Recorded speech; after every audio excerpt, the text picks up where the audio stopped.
Welcome back friends. आज है हमारा डे 20 माइक्रोसॉफ्ट एक्सेल सीरीज़ के लिए और आज हम सीखने वाले हैं इफ़ स्टेटमेंट को, जो कि काफ़ी आपका इंपॉर्टेंट स्टेटमेंट है आपका माइक्रोसॉफ्ट एक्सेल के अंदर। और इफ़ स्टेटमेंट की मदद से बेसिकली हम डिसीजन यहाँ पे ले पाते हैं, कंडीशंस को हम चेक कर पाते हैं। तो सबसे पहले हम यहाँ पे 4 अलग अलग सीट्स की मदद से इसको हम समझेंगे। हम सिंपल इफ़ को समझेंगे फंक्शन के साथ, देन ऑपरेटर के साथ, देन नेस्टेड इफ़, यानी कि अगर एक ही सेल के अंदर अगर आपने मल्टीपल इफ़ को लगाना है तो उसी को हम नेस्टेड इफ़ बोल देते हैं। तो इन सभी को हम यहाँ पे सीखेंगे। सबसे पहले सिंपल इफ, तो इसमें हमको सिंटेक्स भी यहाँ पे समझना है। तो मैं लिखता हूँ इक्वल्स टू, और मैंने यहाँ पे स्टूडेंट्स के नेम लिए हुए हैं, उनके मार्क्स लिए हुए हैं, और सिंपली मैंने यहाँ पे पास फेल चेक करना है। यानी कि अगर उनके जो मार्क्स हैं वो 33 से कम हैं तो फेल आए, नहीं तो पास आपका आए।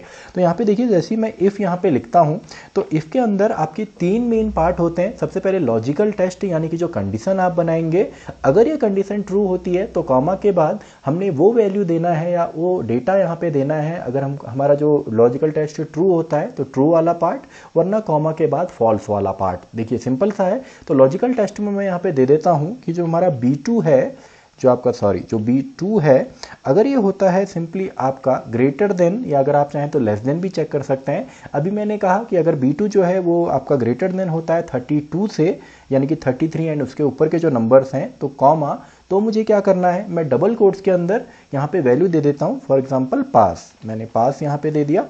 एंड अगर ऐसा नहीं होता, यानी कि ये कंडीशन या तो ट्रू होगी या तो फॉल्स होगी। अगर ट्रू होती है तो कॉमा के बाद मैंने वैल्यू यहाँ पे दे दी पास। मैंने डबल कोट्स में इसलिए लिया है क्योंकि मुझे एज इट इज़ ये वैल्यू चाहिए। अगर मुझे किसी दूसरी सेल का यहाँ पे डेटा चाहिए होता तो मैं उस सेल को रिफर यहाँ पे करता।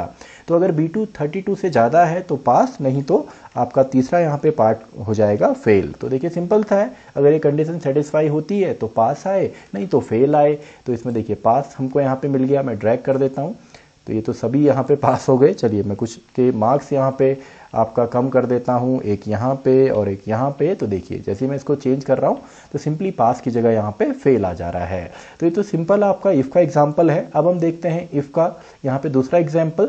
अब मान लीजिए हम आपको यहाँ पे कुछ नेम दिए हुए हैं और इन नेम्स में हमें यहाँ पे इन नेम्स में जो आपके लेटर्स हैं या अल्फ़ाबेट्स हैं, उनको हमने काउंट करना है। अगर वो 5 से ज़्यादा होते हैं तो ग्रेटर देन 5, नहीं तो लेस देन 5। सिंपल सा है। मैं लिखता हूँ इफ़, एंड इफ़ के बाद अब देखिए कंडीशन जो आप यहाँ पे देंगे, वो कंडीशन कुछ भी आप यहाँ पे बना सकते हैं, यानी कि कोई भी कंडीशन आप दे सकते हैं। अब हम यहाँ पे फंक्शन के बेसिस पे चेक करेंगे। तो मैंने कहा कि जो लेंथ होती है आपका इस सेल के अंदर, या सिंपली A2 की, तो ये आपका जो लेंथ फंक्शन है हमको लेंथ रिटर्न करके देगा, यानी कि कितने करेक्टर इसमें हैं। अगर ये होता है ग्रेटर देन 5 से, यानी कि जो लेंथ है अगर वो 5 से ग्रेटर देन होती है तो हम यहाँ पे दे देते हैं ग्रेटर देन 5, नहीं तो कॉमा के बाद हम दे देंगे लेस देन 5। तो देखिए सिंपल सा है। देखिए इस एग्जांपल का केवल इतना आपने समझना है कि फंक्शंस के थ्रू भी हम चाहें तो यहाँ पे वर्क कर सकते हैं। तो पहले में कंडीशन क्या थी कि जो लेंथ ऑफ A2 है, या जो हमने यहाँ पे टेक्स्ट लिया है, इसका जो लेंथ है अगर 5 से ज़्यादा होता है तो ग्रेटर देन 5 आए, नहीं तो लेस देन 5 आए। तो देखिए सिंपल सा है। मैं इंटर करता हूँ less than 5 and greater than 5, हमारा सिंपल सा यहाँ पे डेटा पूरा हो गया। तो देखिए लेस देन 5। अब देखिए यहाँ पे मैंने लेस देन 5 आ रहा है, जबकि इसमें 5 है। तो इसको चलिए मैं थोड़ा सा मॉडिफाई यहाँ पे कर देता हूँ। ग्रेटर देन के साथ साथ मैं यहाँ पे इक्वल्स टू भी दे देता हूँ। तो मैंने इंटर यहाँ पे प्रेस किया तो ग्रेटर देन 5, एंड इसको अगर मैं ड्रैग यहाँ पे करता हूँ तो देखिए ग्रेटर देन 5। तो ग्रेटर देन 5 और इक्वल्स टू 5 भी आप इसको चाहें तो दे सकते हैं। इसका मतलब आप फंक्शंस की मदद से भी यहाँ पे कंडीशन बना सकते हैं। नेक्स्ट है हमारा ऑपरेटर की मदद से। अब देखिए ऑपरेटर में जब हमको मल्टीपल कंडीशन चेक करनी है, क्योंकि इफ में अभी तक हमने एक ही कंडीशन चेक करी, अगर वो ट्रू है तो ट्रू वाला पार्ट चलेगा, नहीं तो फॉल्स वाला पार्ट चलेगा। अब हमने मल्टीपल कंडीशंस यहाँ पे देनी है। तो मेरे पास यहाँ पे नेम है, उनकी एज है, उनकी कंट्री है। तो मैं चाहता हूँ कि मैं इंडिया में चेक करना चाहता हूँ कि ड्राइविंग के लिए कौन एलिजिबल है कि या नहीं है। तो इसके लिए हम क्या करेंगे, एज हम देखेंगे 18 से ज़्यादा और कंट्री हम देखेंगे इंडिया। तो वो एलिजिबल है, नहीं तो नॉट एलिजिबल। तो यहाँ पे देखिए मल्टीपल कंडीशंस के लिए मैं यहाँ पे लिखता हूँ इफ़। अब इफ़ के बाद देखिए मुझे दोनों ही कंडीशन चेक करनी है, तो इसके लिए मैं यहाँ पे यूज़ करूँगा एंड को। तो मैं लिखूँगा एंड के अंदर मुझे जितनी भी कंडीशन चेक करनी है, कॉमा से सेपरेट करने के बाद मैं सभी को दे दूंगा। तो एंड के अंदर मैंने यहाँ पे लिखा कि अगर जो B2 है, अगर ये ग्रेटर देन होता है 18 के, यानी कि ये हमारा सही होना चाहिए, कॉमा दूसरी कंडीशन क्या है, कि जो हमारा यहाँ पे C2 है, अगर उसमें क्या लिखा हुआ होता है, अगर उसमें की वैल्यू होती है इक्वल्स टू इंडिया, तो ये हमारी दोनों कंडीशन हो गई। इसके अलावा और भी अगर आपको कंडीशन देनी है तो कॉमा से सेपरेट करके आप मल्टीपल कंडीशंस दे सकते हैं। और एंड का मतलब क्या है कि एंड हमको ट्रू तभी देता है जब उसके अंदर जितनी भी हम कंडीशन चेक करें वो सभी ट्रू होती हैं। तो B2 ग्रेटर देन 18 ये भी ट्रू होना चाहिए, C2 जो है उसमें इंडिया होना चाहिए, और भी अगर कंडीशन होती तो वो भी आप देते। तो देखिए एंड का पार्ट खत्म हो गया, तो मैं इसका ब्रैकेट बंद कर देता हूं। तो ये हमारा कंडीशन थी कि इफ और एंड B2 18 से ज़्यादा हो, C2 में इंडिया हो, तो कॉमा, तो हमने क्या देना है, हमने कहना है कि ये एलिजिबल है, ये एलिजिबल है, नहीं तो कॉमा के बाद हम दे देते हैं नॉट एलिजिबल, यानी कि एलिजिबल नहीं है। देन फाइनली इफ को हम बंद करेंगे। एंड देखिए जैसे हमारा एंड है ऐसे ही हमारा एक ऑपरेटर होता है और का मतलब क्या है कि या तो ये और अगर सभी सही हैं तो भी चलेगा, यानी कि हम और लिखेंगे और में अगर आपकी एक कंडीशन है, अगर एक भी कंडीशन सही हो जाती है तो पूरी की वैल्यू ट्रू आती है, और सभी अगर ट्रू हो गए तो ज़्यादा अच्छा है। तो एंड होता है, ऐसे ही हम और भी यहाँ पे यूज़ कर सकते हैं। फिलहाल हमको एंड की ही रिक्वायरमेंट है, तो मैं इंटर प्रेस करता हूँ, देखिए एलिजिबल। एंड वैसे ही जो दूसरी कंट्री है not eligible, India not eligible. देखिए इंडिया में नॉट एलिजिबल क्यों आया, क्योंकि यहाँ पे जो एज है वो 12 है, जबकि एंड में सभी चीज़ें सही होनी चाहिए। और यहाँ पे अगर मैं एज चेंज करके आपको दिखाऊं, जैसे मैं यहाँ पे 19 करूं, तो देखिए इसमें अब आपका यहाँ पे एलिजिबल आ गया। वैसे ही यहाँ पे इंडिया एलिजिबल 24 ईयर्स, वैसे ही 16 ईयर इंडिया का है लेकिन नॉट एलिजिबल। एंड बाकी जो अदर कंट्री हैं, इंग्लैंड हो गया, भले ही 21 ईयर है लेकिन नॉट एलिजिबल, क्योंकि हमने दो कंडीशन यहाँ पे देनी थी कि 18 साल से ज़्यादा एज हो और साथ ही में जो कंट्री है वो इंडिया हो।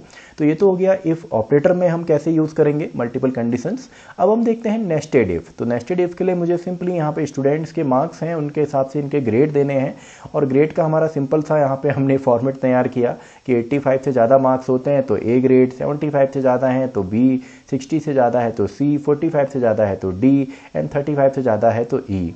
वैसे इसकी शॉर्ट ट्रिक भी है अगर हम लुकअप वैल्यूज़ में देखें, लेकिन उनको हम आगे कवर करेंगे, अभी हम बेसिक्स ही यहाँ पे समझ रहे हैं। तो यहाँ पे देखिए इक्वल टू के बाद मैं लिखता हूँ इफ़ अगर जो हमारा B2 है अगर ये ग्रेटर देन होता है कितने से, 85 से, तो हमने क्या देना है ए ग्रेड, तो डबल कोट्स में ए। अब देखिए यहाँ पे एक कंडीशन हो गई, अगर ये ट्रू होती है तो ए आएगा, नहीं तो एल्स वाला पार्ट चलेगा। तो अब हम एल्स वाले पार्ट में कंप्लीटली इफ ले रहे हैं, यानी कि एक दूसरा इफ ले रहे हैं, यानी कि ये पहले वाले इफ का पहला ट्रू वाला पार्ट है ए एंड एल्स वाला पार्ट अब हम पूरा लिख रहे हैं, लेकिन इस वाले इफ का अब हम पहला पार्ट लिखेंगे। यानी कि मैंने यहाँ पे लिखा कि अगर B2 जो है वो 75 होता है या इससे 75 से ज़्यादा होता है, सॉरी, तो हम यहाँ पे दे देते हैं B कॉमा। तो देखिए इसका भी इस वाले इफ का पहला पार्ट हो गया, उसका ट्रू वाला पार्ट आ गया B, एंड एल्स वाले पार्ट में हम दोबारे एक इफ लगा रहे हैं। तो यहाँ पे मैं लिखता हूँ अगर B2 जो है वो ग्रेटर देन होता है फॉर एग्जांपल 60 के, तो कॉमा यहाँ पे हमको देना है C, देन अगेन इफ, और मैंने कहा कि B2 जो है अगर वो ग्रेटर देन होता है 45 के, तो मुझे यहाँ पे देना है सिंपली D, कॉमा अगर जो दोबारे अगर B2 जो है 60 तक हमने ले लिया, सॉरी 45 तक मैंने यहाँ पे ले लिया है, तो अब मैं लूँगा 35 को, अगर ये ग्रेटर देन होता है 35 तो मैं यहाँ पे कर देता हूँ E, एंड फाइनली इसके बाद ई के बाद एल्स वाले पार्ट में अब कंडीशन नहीं देनी, सीधा एफ हम दे देते हैं। तो देखिए ये पहला वाला इफ क्लोज हुआ, ये दूसरा इफ क्लोज हुआ, ये तीसरा इफ क्लोज हुआ, ये फोर्थ इफ क्लोज हुआ, और ये लास्ट इफ क्लोज हुआ। तो देखिए सिंपल सा है, जैसे ही मैं इंटर करता हूँ तो ए ग्रेड यहाँ पे आ गया, इसको मैं ड्रैग करता हूँ तो सभी में 29 है, यानी कि लेस देन 35 है, तो F63 जो है वो आपका सी के अंदर, एंड ऐसे ही आपका 75 या 77 यहाँ पे मैं कर देता हूँ, चलिए 77, तो इसमें बी आपका आना चाहिए। तो देखिए बी यहाँ पे आ गया। तो सिंपल सा यहाँ पे फॉर्मूला है, ये इफ है, ये इसका पहला पार्ट है, और इसके साथ में ये इसका दूसरा पार्ट, और तीसरा पार्ट क्या हुआ, ये पूरा इसका तीसरा पार्ट है।